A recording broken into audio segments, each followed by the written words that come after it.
അഗ്നിജ്വാല A deep love story ഭാഗം 57. എന്തിനാ എന്റെ കുഞ്ഞൻ കരയുന്നേ? അഗ്നി പ്രണയത്തോടെ ചോദിച്ചു. ജ്വാല കണ്ണു നിറച്ച് ഒന്നുമില്ല എന്ന പോലെ തലയാട്ടി. അത് കണ്ട് അവന് പാവം തോന്നി. അവൻ ആ നെറ്റിയിൽ തന്റെ നെറ്റി ചേർത്ത് വെച്ചു. അഗ്നി ഒന്നും കണ്ടില്ല കുഞ്ഞ, അതോർത്ത് എന്റെ കുഞ്ഞ് കരയില്ലേട്ടോ. വാത്സല്യമായിരുന്നു അവനിലപ്പോൾ. അവൾ അവന്റെ മുഖത്തേക്ക് നോക്കി. വെറുതെ പറയാ, അവൾ കണ്ണു നിറച്ചുകൊണ്ട് പറഞ്ഞു. അവന് സങ്കടം തോന്നി. അവന് മനസ്സിലാവുന്നുണ്ടായിരുന്നു അവളുടെ മനസ്സ്. അവൻ അവളുടെ കവിളിൽ തലോടി. സത്യമായിട്ടും ഞാനൊന്നും കണ്ടിട്ടില്ലടാ, ഞാൻ നിന്റെ മുഖത്തേക്ക് മാത്രമേ നോക്കിയിട്ടുള്ളൂ, അവൻ അവളെ ആശ്വസിപ്പിക്കാൻ വേണ്ടി പറഞ്ഞു. അവൾക്ക് അപ്പോഴും അത്ര വിശ്വാസം പോരാ. ചുണ്ടു വിതുമ്പി തേങ്ങുകയാണ് പെണ്ണ്. ഇങ്ങനെ ഇരുന്നിട്ടും കണ്ടില്ലാന്ന് വെറുതെ പറയാ. അവൾക്ക് സങ്കടം പൊട്ടി. അപ്പോഴും ഒരു കൈയാൽ തുണി കൊണ്ട് മാറിടം പൊതിഞ്ഞു പിടിച്ചിട്ടുണ്ട് ജ്വാല. ബാക്കി മുഴുവനും ഒരുവിധം പുറത്തു കാണാം. പക്ഷെ അഗ്നിയുടെ കണ്ണുകൾ പിന്നെ അവളിലൂടെ അലഞ്ഞില്ല. അവന്റെ നോട്ടം മുഴുവൻ ആ കുഞ്ഞു മുഖത്തായിരുന്നു. അഗ്നിയെ വിശ്വാസമില്ലേ കുഞ്ഞ? സത്യമായിട്ടും അഗ്നി എങ്ങോട്ടും നോക്കിയില്ല. നിനക്ക് ബോധമില്ലായിരുന്നല്ലോ. ഞാൻ നിന്റെ മുഖത്തേക്ക് മാത്രമേ നോക്കിയിട്ടുള്ളൂ. ഞാനൊന്നും കണ്ടിട്ടില്ല.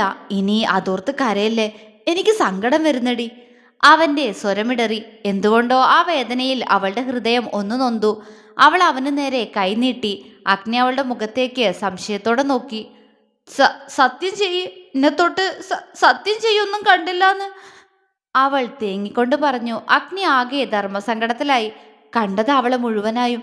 പക്ഷേ നേരെ നോക്കിയില്ലല്ലോ ഞാൻ. പിന്നെന്താ, ഒരു തവണ, അതും എൻ്റെ കുഞ്ഞിൻ്റെ ദേഹത്ത് ഡ്രസ്സില്ലാന്നറിഞ്ഞപ്പോ പകപ്പോടെ നോക്കിയതല്ലേ. അവൻ ആ പെണ്ണിനെ പൂർണ്ണമായും കണ്ടിട്ടുണ്ടെന്ന് അവനും അവൻ്റെ മനസ്സിനും അറിയാമായിരുന്നിട്ടും അവൻ എന്തൊക്കെയോ സ്വയം മനസ്സിൽ പറഞ്ഞു. അല്ല, ഒരു തവണയല്ല, ഇപ്പോ അവൾ എൻ്റെ മടിയിൽ നിന്ന് എഴുന്നേറ്റപ്പോഴും നോക്കി. പക്ഷേ നേരെ ശ്രദ്ധിച്ചില്ലല്ലോ ഞാൻ. കണ്ടു, പക്ഷെ വീണ്ടും നോക്കിയില്ലല്ലോ. എനിക്കങ്ങനെ കാണണ്ട. എൻ്റെ കുഞ്ഞ് എന്നെ സ്നേഹിക്കുന്നവരെ ഒന്നും കാണണ്ട. അവൻ സ്വയം അവനോട് തന്നെ പറഞ്ഞുകൊണ്ട് അവളുടെ കൈകളെ നീക്കി മാറ്റി. സ്വയം അവൻ അവന്റെ കൈ തലയിലേക്ക് വെച്ചു. സത്യം, ഞാനാണേ സത്യം, ഞാൻ ഒന്നും കണ്ടിട്ടില്ല. അഗ്നി കള്ളം പറഞ്ഞു. പക്ഷെ ആ കള്ളത്തിൽ അവളുടെ മുഖത്ത് ആശ്വാസം നിറഞ്ഞു. അത് കണ്ട് അഗ്നിയുടെ മുഖവും തെളിഞ്ഞു. അവൻ പെട്ടെന്ന് കൈയെത്തിച്ച് പടവിൽ കിടക്കുന്ന ടവലെടുത്ത് അവളുടെ തലയിലായി വെച്ചു. ജ്വാല ഒരു കൊച്ചു കുഞ്ഞിനെ പോലെ ഒതുങ്ങിയിരുന്നു കൊടുത്തു.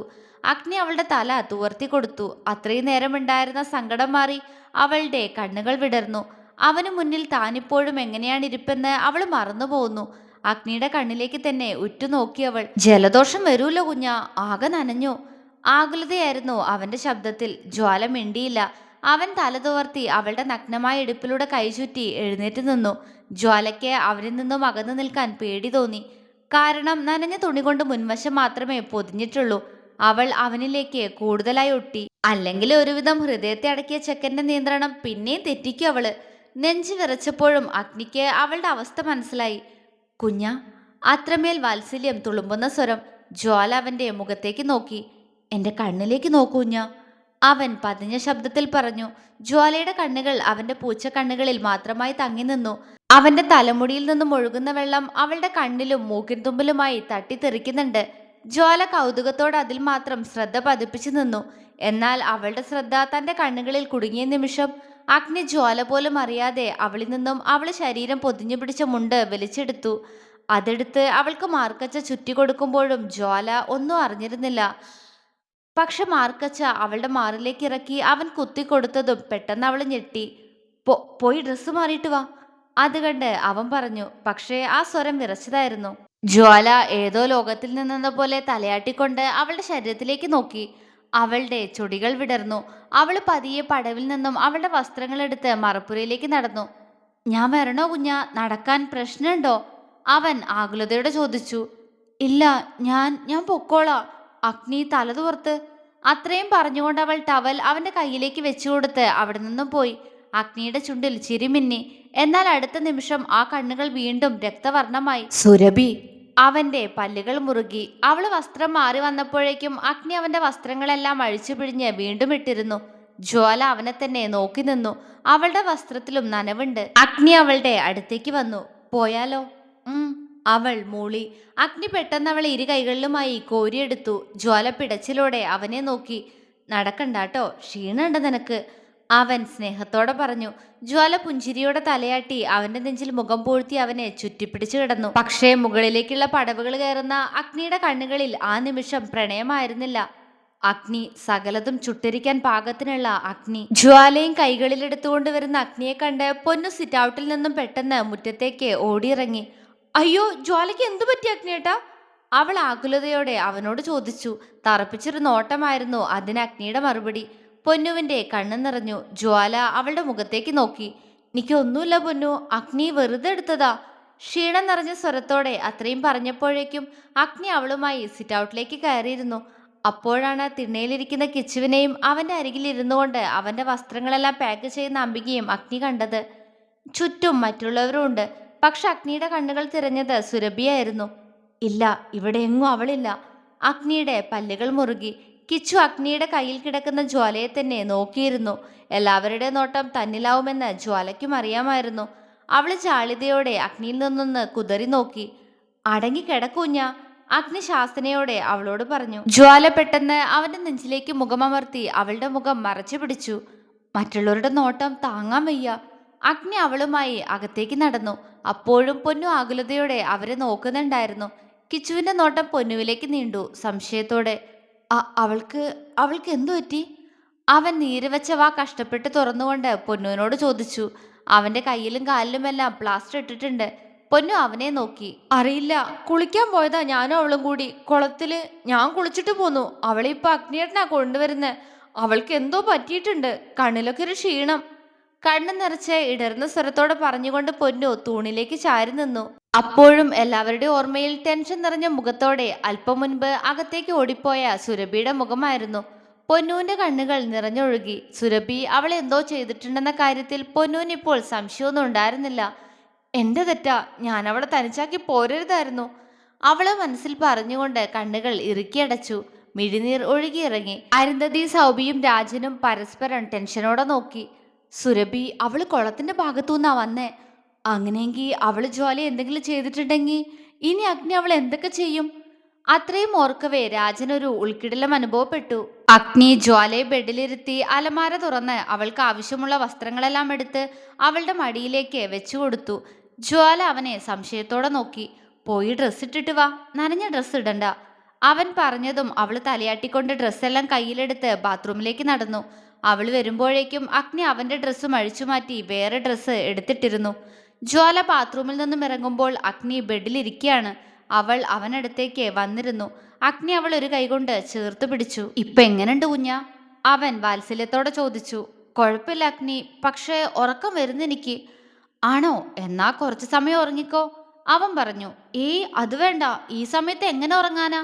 അവൾ വല്ലായ്മയോടെ ചോദിച്ചു. അതൊന്നും കുഴപ്പമില്ല, കിടന്നോ. അവൻ പറഞ്ഞതും ജ്വാല തലയാട്ടിക്കൊണ്ട് ബെഡിൽ കയറി കിടന്ന് അവനെ നോക്കി. അവൾക്ക് തന്നോടെന്തോ പറയാനുണ്ടെന്ന് അഗ്നിക്ക് മനസ്സിലായി. എന്താടാ? അവൻ അവളുടെ തലയിൽ തലോടിക്കൊണ്ട് ചോദിച്ചു. അത് അഗ്നി, സുരഭിയച്ചിക്ക് എന്തെങ്കിലും അബദ്ധം പറ്റിയതാവോ? ഇനി അതിന്റെ പേരിൽ ഒരു പ്രശ്നം ഉണ്ടാക്കരുത് കേട്ടോ, അവൾ കണ്ണു നിറച്ചുകൊണ്ട് പറഞ്ഞു. അഗ്നിക്ക് അവളുടെ സംസാരം കേട്ട് ദേഷ്യം വന്നെങ്കിലും അവനൊന്ന് നിശ്വസിച്ചുകൊണ്ട് അവൾക്കടുത്തേക്ക് കിടന്നു. ജ്വാല അവനെ തന്നെ നോക്കി. അവൻ അവളുടെ വയറിലൂടെ കൈയിട്ട് ചുറ്റിപ്പിടിച്ച് അവളെ തന്റെ നെഞ്ചിലേക്ക് ചേർത്ത് കിടത്തി. അഗ്നി, ആ ഹൃദയതാളം കേട്ടുകൊണ്ട് അവള് പതിയെ വിളിച്ചു. അവൻ മുകളിലേക്ക് നോക്കി മൂളി.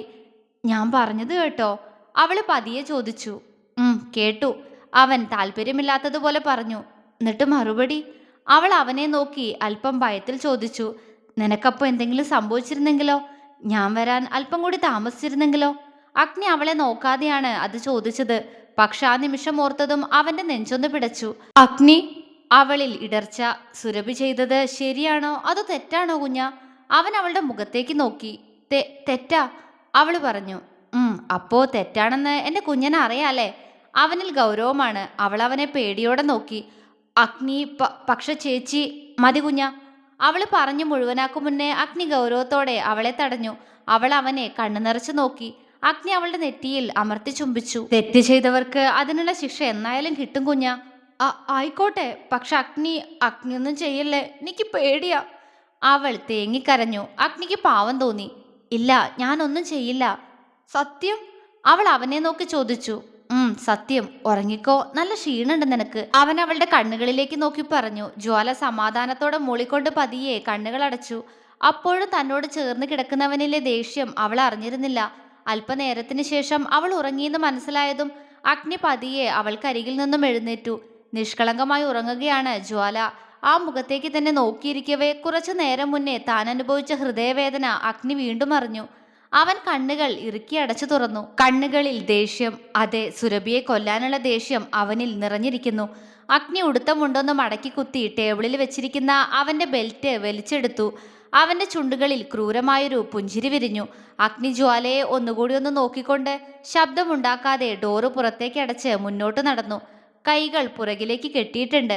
അഗ്നിയുടെ കാലുകൾ സുരഭിയുടെ റൂം ലക്ഷ്യമായി നടന്നു. അകത്തെ റൂമിൽ വാതിലടച്ച് ഒരു മൂലയ്ക്ക് മുട്ടിൽ മുഖം പൂഴ്ത്തി പേടിയോടെ ഇരിക്കുകയാണ് സുരഭി.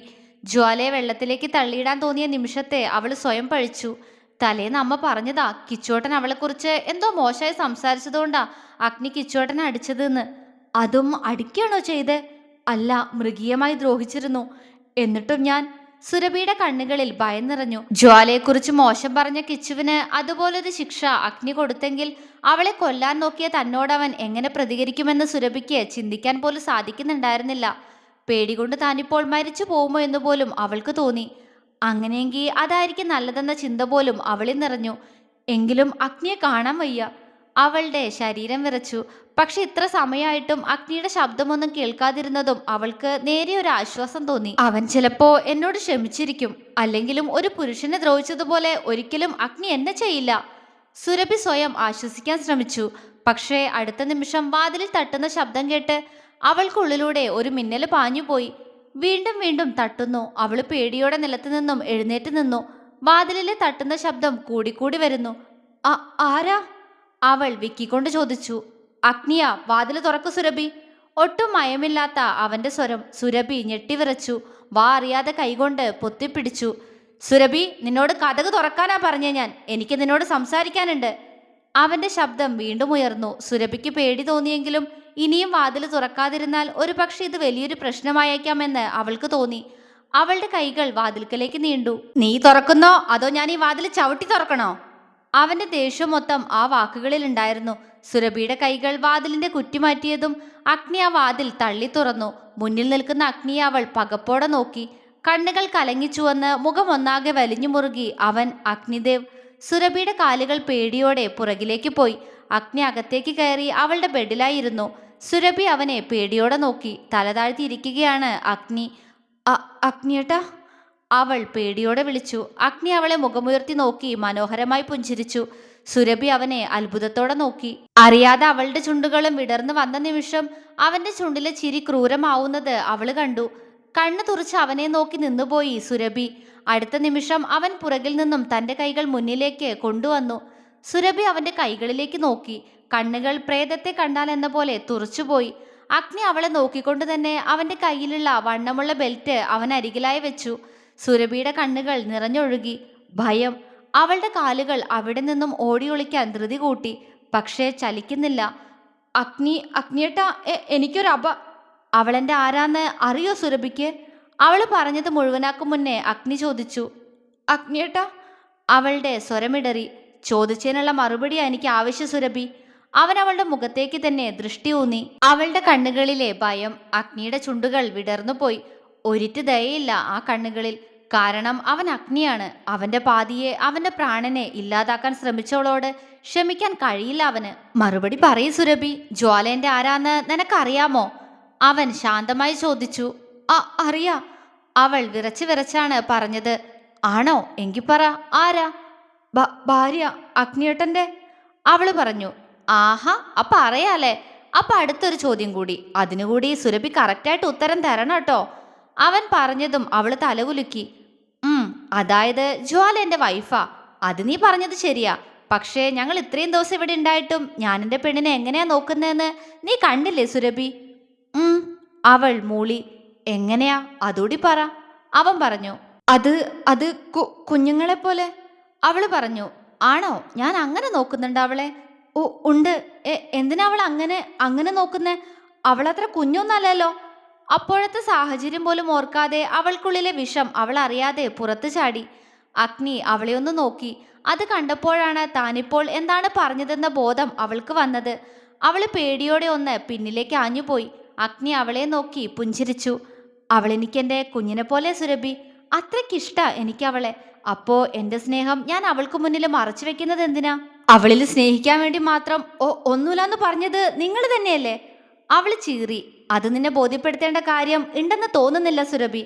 അപ്പോ ഞാൻ പറഞ്ഞു വന്നത് ഇതാ, ഞാൻ എൻ്റെ കുഞ്ഞനെ, അതായത് എൻ്റെ ഭാര്യ എങ്ങനെ നോക്കുന്നതെന്ന് നിനക്ക് മാത്രമല്ല ഇവിടെയുള്ള എല്ലാവർക്കും അറിയാം. അങ്ങനെ സ്നേഹിച്ചുകൊണ്ട് നടന്ന എൻ്റെ കൊച്ചിനെയാ നീ ഇന്ന് കൊല്ലാൻ ശ്രമിച്ചേ. അത് തെറ്റല്ലേ സുരഭി?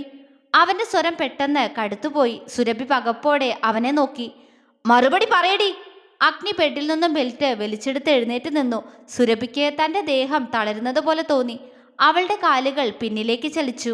അതിനനുസരിച്ച് അഗ്നിയുടെ കാലുകൾ അവൾക്കടുത്തേക്ക് നീങ്ങി. തുടരും.